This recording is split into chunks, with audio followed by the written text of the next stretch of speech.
Hello everyone, this is Himanshi. आज हम इस वीडियो में डिस्कस करेंगे फाइनेंशियल इंसेंटिव्स के बारे में। तो चलिए स्टार्ट करते हैं। सबसे पहले हम जान लेते हैं बेसिकली इंसेंटिव्स होते क्या है। Incentives are nothing but they can be defined as monetary और non monetary reward offer to the employees for contributing more efficiently. Incentives basically क्या होते हैं?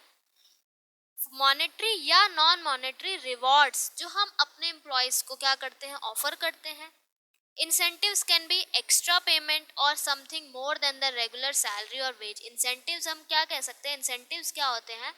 एक्स्ट्रा पेमेंट या कुछ भी जो एम्प्लॉय की एक रेगुलर सैलरी है उससे ज़्यादा हम उसको एक्स्ट्रा पेमेंट कर रहे हैं या कुछ भी उससे ज़्यादा हम उसको प्रोवाइड कर रहे हैं, वो क्या होते हैं बेसिकली? इंसेंटिव्स।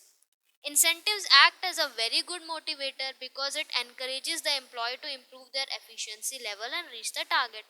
Incentives basically बहुत अच्छे मोटिवेटर की तरह काम करते हैं जिससे एम्प्लॉयज एनकरेज होते हैं और अपना एफिशिएंसी लेवल उनका इम्प्रूव होता है और अपने टारगेट को अचीव कर पाते हैं। बेसिकली इंसेंटिव्स टू टाइप्स के होते हैं, financial incentives and non financial incentives. आज हम इस वीडियो में डिस्कस करेंगे फाइनेंशियल इंसेंटिव्स के बारे में। तो चलिए स्टार्ट करते हैं। सबसे पहले हैं फाइनेंशियल या मॉनेटरी इंसेंटिव्स। हम बोल सकते हैं वो incentives, the reward which can be calculated in terms of money is known as monetary incentives. मतलब हम पैसों की हेल्प से या पैसों से जब अपने एम्प्लॉयज को मोटिवेट करते हैं तो वो क्या होते हैं? Monetary incentives. These incentives are offered to employees who have more physiological, social and security need active in them.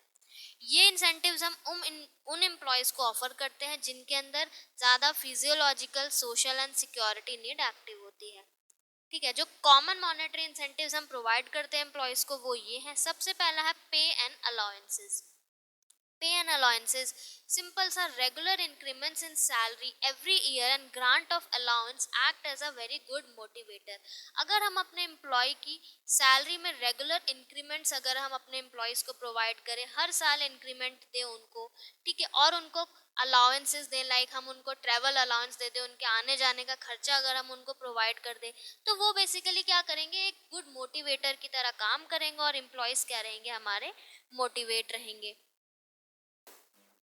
Next है profit sharing. Under profit sharing schemes, generally the companies fix a percentage of profit, and if the profit exceeds that percentage, then the surplus profit is distributed among the employees. Profit sharing schemes में companies क्या करती हैं? कुछ जो है वो profit का percentage fix कर देती हैं कि अगर इतने से ज़्यादा कंपनी को प्रॉफिट हुआ तो वो परसेंटेज जो है, वो जो सरप्लस प्रॉफिट होगा वो कंपनीज क्या करेगी? एम्प्लॉयज में डिस्ट्रीब्यूट कर देगी। तो ये भी एक बहुत अच्छा मोटिवेटर की तरह एम्प्लॉयज जो है वो बहुत मोटिवेटेड रहेंगे, वो अपना जो काम है वो बहुत एफिशिएंसी से और अच्छे से करेंगे जिससे कंपनी को क्या हो? प्रॉफिट हो। और अगर कंपनी को प्रॉफिट होगा तो कंपनी क्या करेगी? कुछ परसेंटेज उनको भी डिस्ट्रीब्यूट करेगी। तो ये भी एक अच्छा मोटिवेटर है। नेक्स्ट है को पार्टनरशिप या स्टॉक ऑप्शन। कभी कभी कंपनीज क्या करती है? अपने एम्प्लॉयज को जो कंपनी के शेयर्स हैं वो इशू कर देती है जो मार्केट प्राइस है उससे कम प्राइस में। क्या करती है? जितना प्राइस मार्केट में अपने शेयर्स को इशू करती है कंपनीज, उससे कम प्राइस में अपने एम्प्लॉयज को दे देती है। लाइक अगर 100 रुपी का मार्केट प्राइस है उसकी, तो वो क्या करती है? 60 या 70 रुपीज में अपने एम्प्लॉयज को दे देती है, जिससे क्या रहेंगे? एम्प्लॉयज भी मोटिवेट रहेंगे। अगर उनके पास इक्विटी शेयर्स होंगे तो वो अपने आप को एज अ ओनर मानेंगे, क्योंकि इक्विटी शेयर होल्डर्स हमको पता है क्या होते हैं? कंपनी के ओनर्स होते हैं। तो एम्प्लॉयज भी क्या करेंगे? उनके अंदर एक ओनरशिप वाली फीलिंग रहेगी और वो क्या करेंगे? कंपनी के मैनेजमेंट में पार्ट ले सकेंगे, मीटिंग्स में उनको वोटिंग राइट होगा, है ना। तो वो भी क्या करेगा? उससे क्या रहेगा? कम एम्प्लॉय जो रहेगा वो अंदर से बहुत मोटिवेटेड रहेगा और अच्छे से काम भी करेगा। तो ये एक ऑप्शन है, स्टॉक ऑप्शन। नेक्स्ट है बोनस। बोनस सबको पता है क्या है? बेसिकली एक वन टाइम एक्स्ट्रा पेमेंट है ऑफर टू एम्प्लॉय। जब भी एम्प्लॉयज अपना टारगेट को अचीव कर लेते हैं या अपने टारगेट को एक्सटीड कर लेते हैं तो उनको क्या कर देते हैं? कुछ एक्स्ट्रा पेमेंट कंपनीज क्या कर देती हैं? दे देती हैं, बोनस दे देती है। लाइक दिवाली पे बोनस दे दिया या किसी फेस्टिवल पे बोनस दे दिया। तो बोनस क्या करते हैं? एक बहुत अच्छा मोटिवेटर की तरह काम करते हैं। ठीक है। लाइक उनको फ्री ट्रिप्स दे दी फॉरेन की, ये हो गया। तो ये क्या करते हैं? ये एम्प्लॉयज को बहुत अच्छे से मोटिवेट करती है। नेक्स्ट पॉइंट है commission. Generally the sales person get basic salary and along with this commission on every sales order. Basically जो सेल्स पर्सन होते हैं उनको क्या होता है, एक अपनी बेसिक सैलरी तो मिलती ही मिलती है, और उसके साथ साथ जितने ज़्यादा उनको सेल्स ऑर्डर, जितने ज़्यादा उनके ऑर्डर होते हैं उतना उन पे कुछ फिक्स कमीशन भी मिलता है। तो जो सेल्स पर्सन की इनकम है वो डायरेक्टली लिंक है उसके एफर्ट से। जितने ज़्यादा वो क्या करेगा, सेल्स कराएगा कंपनी की, उतनी ज़्यादा उसको क्या मिलेगी, कमीशन मिलेगी। तो उससे सेल्स पर्सन क्या रहेगा, मोटिवेट रहेगा कि मैं ज़्यादा से ज़्यादा काम करूँ, अपने एफर्ट्स लगाऊं काम के अंदर। ठीक है। नेक्स्ट है suggestion system. The employees are given reward if the organization gains with the suggestion offered by employee.